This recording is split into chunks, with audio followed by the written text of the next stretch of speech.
अब उसको देख करके कई लोग समझेंगे कि हाँ, इनके पास अभिमान के स्थान पर अब स्वाभिमान उदित हो गया है।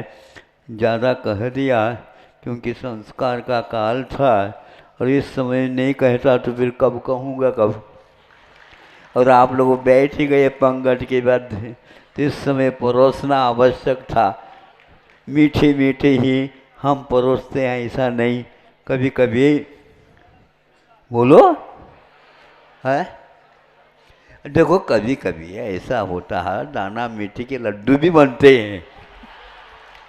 हाँ, वह एक प्रकार से आपके लिए स्फूर्तिदायक होंगे। और ऐसे खाना चाहे तो आप मांगोगे तो नहीं मिलेंगे, ध्यान रखना।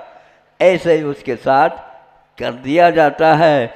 इसी प्रकार दाना मीठे के साथ तो हम दूसरे और व्यंजन बना करके भी दे देते हैं, बेसन वगैरह लगा देते हैं, तो वह दाना मीठी भी उसके साथ चला जाता है।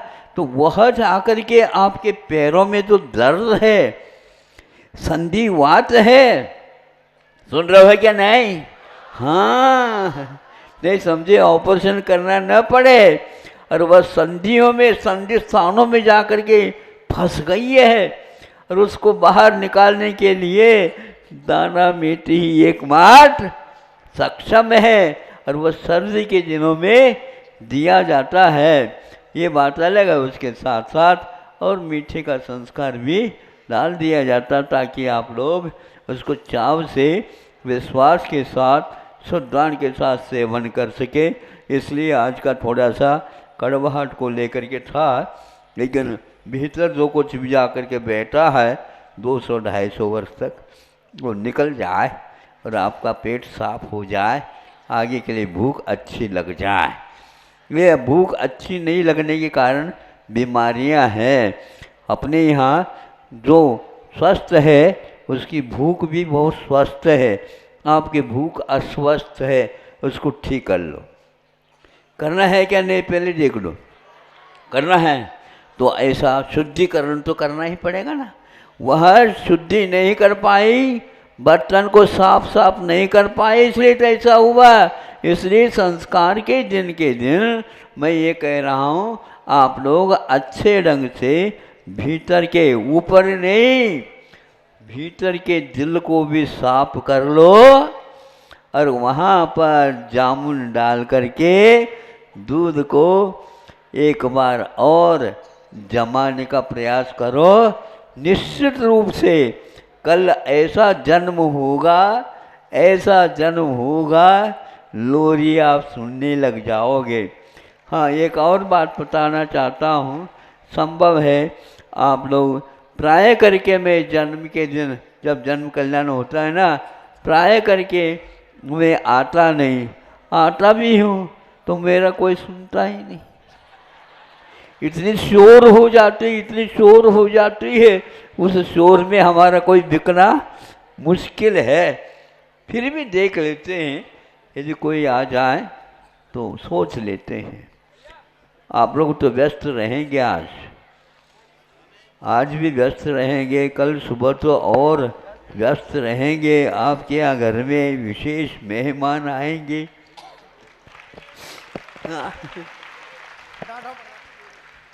धन्य है एक व्यक्ति के लिए, वह पहले से ही प्रतीक्षा, देवता गण भी प्रतीक्षा करते हैं। यही तो गर्भ कल्याण की विशेषता मानी जाती है, अहिंसा परमो धर्म की। शल्य का तो अर्थ चुपन होता है। पैर यदि आप रखते हैं, रख लिया, लेकिन रखते ही वहाँ एक प्रकार से चुभन के कारण रख नहीं पाता, आगे और रखता है तो दूसरे पैर में भी वही चुभन है। तो पैर कब कहाँ रखें, बोलो? या तो सिर से चलो, या तो पैर दोनों ठीक कर लो। सिर से चलने का अर्थ ये नहीं केवल बुद्धि के द्वारा काम होता, बुद्धि जागृत हो और पैर के लिए संकेत दिए जाते हैं। तो निदान क्या है, यह संक्षेप से कल बता दिया गया था। आज उसका प्रयोग करके हम बताना चाहते हैं कौन कौन इसकी उपासना करने से निदान शल्य के क्या क्या पाता है। पाता तो है, लेकिन कब किस ढंग से पाता है और उसका परिपाक क्या होता है, अंत क्या होता है, ये भी देखने योग्य है। जब छोटा था उस समय की बात है,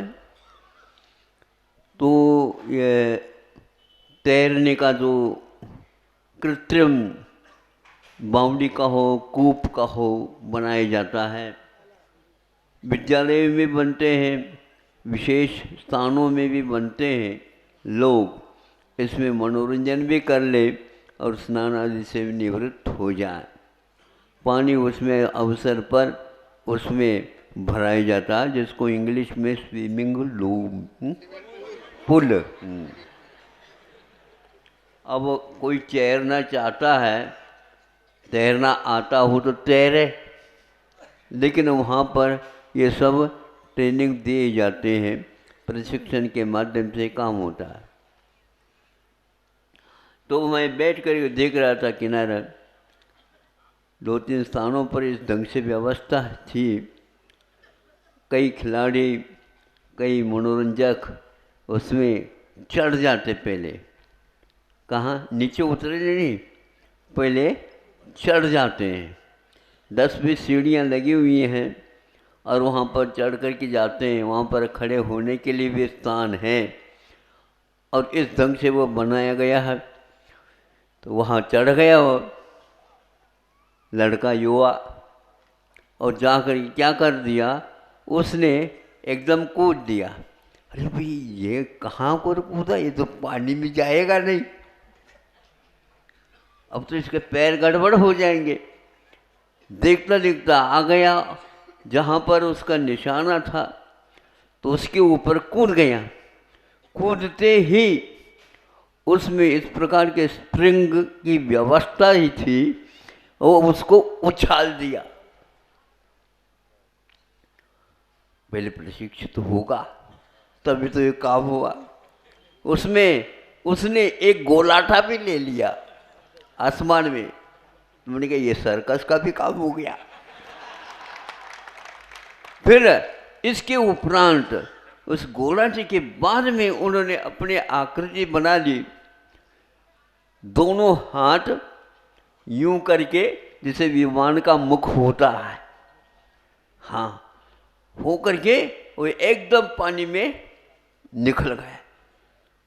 ये हमने कहा ये बात, ये स्प्रिंग बहुत अच्छा मज़ेदार है। ये उसने जितने नीचे गिरा था उससे डबल उछल गया था और वो अपने, जिसको डाई बोलते हैं, दक्षिणी भाषा में सुल्की बोलते हैं, सुल्की, गोटा। गोटा गोटा तो वहाँ पर नीचे से भी होता, लेकिन यह पहले डाई लिया जाता है, फिर वह आकृति बनाई जाते हैं। ऐसा नहीं कई व्यक्ति जो है डाई बनने के लिए चले जाता तो यूं गिर जाते, लेला आसान नहीं है वो। हाँ, पेट के ऊपर तो वह चिलमिला जाता है। अब गहराई में बहुत गया वो गहराई में जाने के लिए कुछ वह बीच में स्थान बनाया गया और उछाल करके वह ऊपर जाता तो क्या आता है, एक आनंद वो लेते हैं। ये एक उदाहरण हमने आपके सामने दिया। निधान वाला क्या करता है, निधान कर लेता है अपनी तपस्या, अपनी जो कुछ भी विशेषता है उसके फल स्वरूप चाहता है मुझे इस धार्मिक अनुष्ठान करने के फल स्वरूप यह मिले, यह मिले, यह मिले, यह मिले। दूसरी गति में तो उसकी योग्यता के अनुसार तो मिल जाता है। ऐसा नहीं वह थोड़ी सी तपस्या करें अब चक्रवर्ती बनूं, थोड़ी सी मैंने कामदेव बनूं, ऐसा नहीं बन सकता।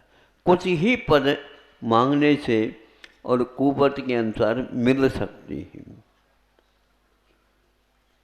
और जब वह मिल जाते हैं पद उसके, तो उसमें वह रस लेता है, किंतु पक्का है गहराई में ज़्यादा जब गया था ना वो उस तालाब में, उसमें इसमें पुल में, तो उसी प्रकार यह विषयों की गहराई में खूब चला जाता उसके, मैं ये करूँ, ये करूँ, वो करूँ, ये करूँ। फिर इसके उपरांत वह कुछ अवधि रहती है, उस अवधि के बाद वह खाली हो गया। अब कहाँ जाना? अब गहराई तक पाताल में चला जाना।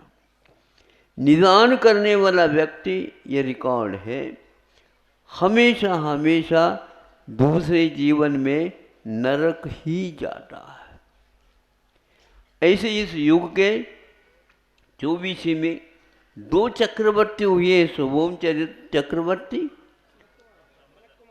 ब्रह्मदत्त, ऐसे 2 चक्रवर्ती होकर के निदान किए हुए थे, उनको सप्तम पृथ्वी में जाना पड़ा। आप सोचिए कहाँ सप्तम पृथ्वी। हाँ, अब इसका इतिहास वर्तमान युग से आप पढ़ लीजिए, ये पक्का है। निदान करने से, निदान करने की कोई आवश्यकता नहीं, यदि हमारे पास योग्यता है तो वह भी मिलेगा, फिर अंततः घटवा वह उसे मुक्ति भी मिलेगी। एक पंथ 2 काज वाली बात है। आप बीच में मांग करोगे तो कब मिल सकती है, लेकिन वह तब टूट जाएगा, और तब टूट जाता है तो दशा ये हो जाती है। इसलिए सोच समझ करके कर लेना। हमारे विचार से निदान नहीं करो तो बहुत ही होशियारी मानी जाएगी। जब सुख का निधान ही आपको मिल रहा है, इस दान के द्वारा ऐसा मिलने वाला, आप लोग प्रतिशत में दुकान खोलते हो, हाँ, प्रतिशत में ही मिलता है आप लोगों को दुकान से माल, फायदा लाभ, किंतु यहाँ पर गुणित क्रम से मिलता है। गुणित क्रम किसको बोलते हैं? यहाँ पर प्लस नहीं, ऋण नहीं, ऋण और धन नहीं, यहाँ तो गुणित क्रम से मिलता है। तो आपने एक तिल के बराबर दिया जाएगा तो ताड़ के बराबर मिलेगा। सरसों के बराबर दान दिया होगा, नीरू के समान आपको दान मिलेगा। यूं यूं करके जलम निरुपामी। और आप लोग यहाँ पर गड़बड़ करते हो अर्घ्य चढ़ाते समय। हमें बहुत बार देखा, बहुत बार सुना भी। एक बार प्रसंग है, हम आप लोगों को बता देते हैं। क्या अर्घम निरूपा मीच बोलते, ये तो ठीक है हम बोल रहे हैं, लेकिन अर्घम निरूपा टी स्वाहा, टी को वो दीर्घ बोलते हो, ये गलत है भाषा के दृष्टि से। और शास्त्रीय होकर के यदि बोलते हैं तो हम कहना गड़बड़ हो जाता। प्रायः करके उस समय ती के ऊपर ही जोर दी जाती है, मी के ऊपर जोर नहीं दी जाती। मी जो आ जाता वहाँ पर अपने उसमें अपने जो पठामी, हाँ, कार्यामी आदि जो आता है उसमें मी प्रथमांत है, किंतु उसको सामने ई उसमें मिलने से वह दीर्घ हो जाता। दीर्घ करने के समय पर आप ह्रस्व रखते हो और ह्रस्व के समय पर आप दीर्घ रखते हो। इसलिए कोई भी संस्कृत का बालक भी क्यों ना होगा, वो कहेंगे इन लोगों को ऐसे ही पट्टी पढ़ाई गई। इसी प्रकार जो आप स्थापना करते हैं, उस स्थापना के समय पर चतुर्थी का प्रयोग नहीं करना चाहिए। स्थापना के समय पर तो उस समय संबोधनवाचक और हाँ शब्द का प्रयोग करना चाहिए। कभी एक वचन में भी कर सकते हैं और कभी बहुवचन में भी कर सकते हैं। हे तीर्थंकर बोल करके आप स्थापना कर सकते हैं। हे तीर्थंकर आहा, बहुवचन भी कर सकते। हे कुंद कुंद मुनि महाराज, हे कुंद कुंद मुनि महाराज आहा, तो बहुवचनांत भी कर सकते हैं, एक वचन। किंतु स्थापना के समय पर तो आपको संबोधन वाचक होना चाहिए। और अर्घ जब चढ़ाते हैं जलादि अष्टद्रव्य, उस समय चतुर्थी का प्रयोग किया जाता है। ये प्रासंगिकता। तो अब मैं ये कह रहा था, वस्तुतः वह निधान करने से मिलता है, किंतु उसको 100% नहीं, गुणित क्रम से नहीं, किंतु दुख मिल जाता है गुणित क्रम से, और सुख मिल जाता है बिंदु के समान। यह सुख नश्वर है और दुखदायी है, पराश्रित है, और अपने आत्मा विमुख होने के लिए अभिशाप का काम करता है। नरक को जाने के लिए ये महाद्वार है, राजपथ है। आंख बंद करके वहाँ पर धड़ाम से आपको गिरना है कि ऐसी स्थिति में कोई साथी संगाती वहाँ पर नहीं रहेगा, और आप वहाँ पर उसमें डुबकी लगाते रहो, कोई पूछने वाला नहीं। कोई हमेशा हमेशा यहाँ जो व्यक्ति निदान करता है वो सारे के सारे, ये इसलिए तो नरक में गए हैं क्या नहीं रावण, उसका ये परिणाम था। ब्रह्मदत्त चक्रवर्ती होकर के भी, और स्वभौम वह चक्रवर्ती होकर के चले गए हैं। निदान कभी भी नहीं करना, किंतु निदान जो नहीं करता, विवेक रखता है, निश्चल होने के कारण उसके लिए वह सुख, स्वर्गीय सुख तो गुणित क्रम से मिलेंगे ही, इसके बाद में भी वह जब तक मुक्त नहीं होता तब तक वह सांसारिक सुखों में जो सत्ता अधिक है, हुकूमत अधिक है, राजा महाराजा बड़े बड़े पद हैं, वह भी पाता है। अंत तो गत्वा स्वात्मा विमुख हो करके और आत्मानुशासन के माध्यम से मुक्त हो जाता। ये जो कोई भी कार्य अनुष्ठान आप कर रहे हैं, देख करके ऐसा लगता है कि आप लोग बिल्कुल अच्छे भावों के साथ कर रहे हैं, लेकिन उद्देश्य में आपको यह कभी भी नहीं लाना, फिर भी आ जाता है तो वह शल्य के रूप में ना आकर के थोड़े लंगड़ाते हुए या चले जाएं तो कोई बात नहीं, चल तो रहे हैं, ऐसा ही हो।